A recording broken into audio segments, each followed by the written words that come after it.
बिरादरान इस्लाम, अस्सलामु अलैकुम वरहमतुल्लाह।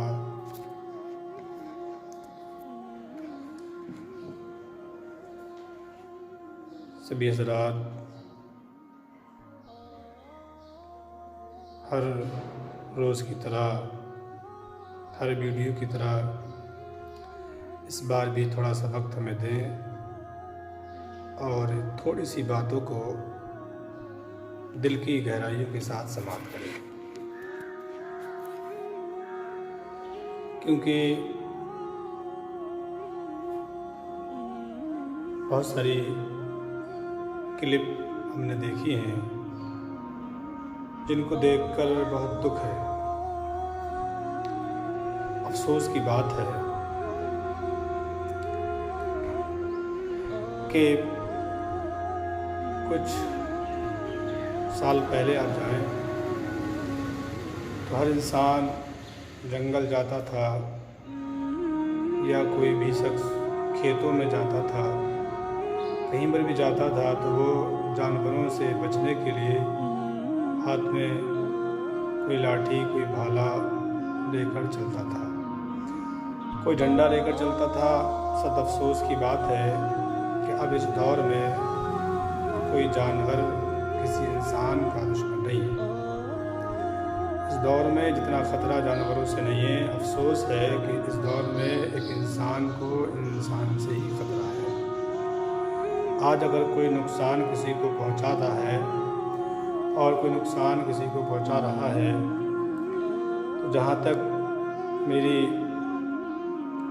नॉलेज में है कि एक इंसान इंसान का जान दुश्मन है। इंसान खुद गर्जी के नशे में, खुद गर्जी के झूले में झूला झूल रहा है और इंसानियत सिसक रही है, इंसानियत का गला घुट रहा है, इंसानियत का गला घोटा जा रहा है, इंसानियत ख़त्म होती चली जा रही है। एक इंसान इंसान के काम आता था, आज एक इंसान इंसान के खून का प्यासा बना। जगह जगह देखो लहूलुहान लोग, एक भीड़ है, एक शख्स को मारती है। हर जगह देखो कहीं लाठियों की मार है, कहीं पत्थरों की मार है, कहीं कहीं लोग अत्याचार कर रहे हैं, ज़बान से थूक को चिढ़वा रहे हैं और अलग अलग तरीके से, एकदम नए तरीके से लोग एक दूसरे का शिकार होते चले जा रहे हैं।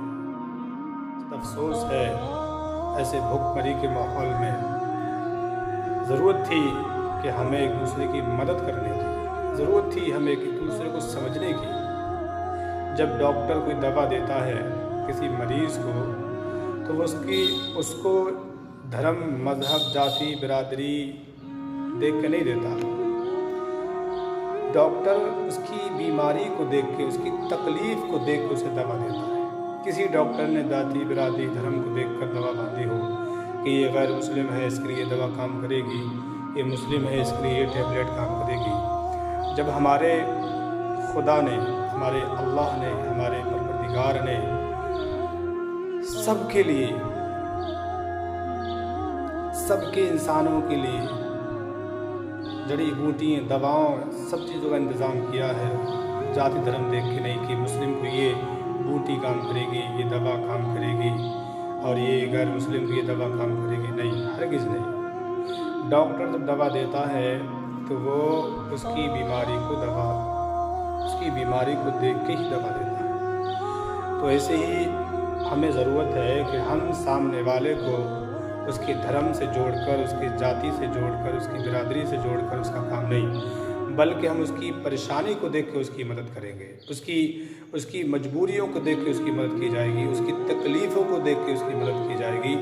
भूखा है तो खाने का इंतज़ाम किया जाए, उसे बच्चों में बीमारियां हैं, तकलीफ़ें हैं, बुखार है, जाड़ा है, सर्दी है, जो भी तकलीफ़ें हैं तो तकलीफ़ को देख कर उसको दवा का इंतज़ाम किया जाए।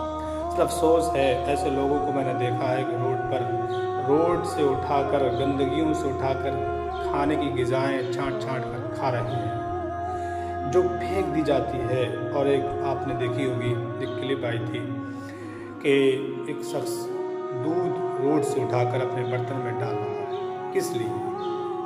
इतना मजबूर किसने किया है? इतना लाचार किसने कर दिया? भूख ने। भूख होगी उसके लिए, उसके बच्चे, हो सकता है उसके घर में कोई छोटा बच्चा हो जिसे दूध की ज़रूरत हो, तो वो दूध चुन चुन के उठा के अपने बर्तन में डालता है। सद अफसोस है, एक इंसान इतना परेशान है। काफ़ी भीड़ ने उसे देखा हो उठाते हुए, और देखा भी, लोगों ने हेल्प भी की, लोगों ने उसका पता भी निकाला। ज़रूरत है मुझे, सिर्फ इतना कहूँगा कि हर इंसान अपने पड़ोसी को फॉलो करे, अपने पड़ोसी को देखे। मुस्तफ़ा ने फरमाया, अपने पड़ोसी का ख्याल रखो। अगर तुम्हारा पड़ोसी भूखा है तो तुम्हारे लिए लुक़्मा हराम है। तो पड़ोसी को देखो, हर इंसान अपने अपने पड़ोस में देखे, मेरा पड़ोसी कितना परेशान है। अपने घर परिवार में, अपने रिश्तेदारों में कौन खर्च बीमार है, कौन भूखा है, किसके पास खर्च का इंतज़ाम नहीं है, उसका इंतज़ाम किया जाए। हर इंसान अपने पड़ोसी को देखता चला जाए तो मैं समझता हूँ कोई भी इंसान भूखा नहीं सो सकता, परेशान नहीं हो सकता। अफसोस के साथ मुझे कहना पड़ रहा है कि मैंने क्लिप को देखा कि एक महिला, अब मैं यहाँ मुस्लिम और गैर मुस्लिम की बात नहीं करूँगा, एक महिला 2 बच्चों को लेकर कुएं में कूद जाती है। किस बेस पर? क्या वजह थी? किसने उसे उस कुएं में गिराया? किसने उसको उस कुएं में कूदने को मजबूर किया? किसने अपने छोटे छोटे बच्चों को गोद में लेकर कूदने को मजबूर किया? ये वो माएँ हैं, अपने छोटे बच्चों की परवरिश करती है, अपना सारी हस्ती मिटा देती है, लेकिन वही माँ अपने बच्चे को लेकर, खुद 2 बच्चों को लेकर कुएं में कूद रही है, और कुएं में कूदी भी है, ये भी आपने देखा होगा। कुएं में कूदी, कुछ लोगों ने उन्हें बचाने की कोशिश की। मर्ज़ी है मौला कि लोगों की मेहनत ख़राब नहीं हुई, ज़ाया नहीं हुई। जब कोई मेहनत करता है तो अल्लाह मेहनत को ज़ाया नहीं करता। उनको बचा लिया गया, उन्हें निकाल लिया गया। किसने? बताना, ये किसने उन्हें कुएं में फेंका था? किसने इतना मजबूर किया था वो कुएं में कूद गई? भूख ने मजबूर किया। आज हम भूखों की मदद करने के बजाय आज उन पर लाठियाँ बरसाई जा रही हैं, उनको मारा और पीटा जा रहा है, उन्हें लहू लुहान किया जा रहा है। एक बीमार आदमी दवा लेने के लिए निकलता है अकेला, अगर वो अकेला है तो उसे टच ना किया जाए, दवा लेने के लिए जाने दिया जाए। एक इंसान अकेला है, खाने के लिए, बच्चों के लिए कुछ लेने के लिए जा रहा है तो उसे जाने दिया जाए। भीड़ के साथ है तो उस पर बातचीत की जाए, प्रशासन बात करे। लेकिन अगर अकेला है, अकेले में कोई प्रॉब्लम नहीं है, उसे जाने दिया जाए, उसे मारा ना जाए, उसे परेशान ना किया जाए, उसे टॉर्चर ना किया जाए, उसे पूछ कर उसे भेजा जाए, प्यार से बताया जाए, समझाया जाए। ज़रूरी है हमें और आपको एक दूसरे की मदद करने की। एक और भी बात सामने आई कि एक महिला भूख के कारण कुत्ते के मुंह से रोटी को छीन कर खा रही। अफसोस है, इंसानियत सिसकियाँ ले रही है। कहाँ है हमारी इंसानियत? हम इंसानियत कहाँ है? अपने अंदर के शैतान को मारो, अपने अंदर के इंसान को जगाओ, इंसानियत को जगाओ, इंसानियत के अंदर इंसानियत को जगाइए, अपने अंदर से इंसानियत को पैदा कीजिए। इंसानियत ही है कि इंसान ने शेरों को नचा लिया है, इंसानियत ही तो है अल्लाह ने उसे अक़ल सलीम अता फरमाई, इंसानियत ही तो है कि उसने बड़े बड़े जानवरों को काबू में कर लिया है। अफसोस है, जब तक इंसान रहता है, इंसान रहा तो उसने जानवरों को काबू में किया, शेर को नचाया, हाथी को नचाया, बंदर को नचाया। इंसान बन के रहा, उसने हवाई जहाज़ बना के हवा में उड़ाया। जब इंसान जानवर बनने लगा तो जलील होने लगा। जानवर को मारो, अपने अंदर इंसान हो, इंसान को पैदा करो, एक दूसरे की मदद किया जाए। और आखिरी बात मैं थोड़ी सी आपसे कह दूं कि ये भुखमरी के माहौल में अपने पड़ोसी को देखो, और कुरान पाक में है वताअवनु, एक दूसरे की मदद करो, एक दूसरे का ख्याल रखो, वताअवनु, दूसरे की मदद करो। इसमें 2 बातें हुक्म दिया गया कि नेक और परहेजगारी में मदद करो। इसका मतलब है नेक कामों में मदद करो, खाने के लिए मदद करो, और गंदे ख़राब कामों के लिए मदद ना करो। एक आखिरी बात बहुत अच्छी है, मेरे जहन में आई है। आज हमारे घरों में आटे के लिए पैसे की दिक्कत है, हमारे बच्चों के लिए दूध की दिक्कत है, वहीं पर हमारे घर के लोग 20 रुपये का, 15 रुपये का, 20 रुपये का, 50 रुपये की पैसे बिगाड़ रहे हैं, नशे में, दारू में अभी भी लोग बिगाड़ रहे हैं। गगन गुटखा तंबाकू में लोग बिगाड़ रहे हैं।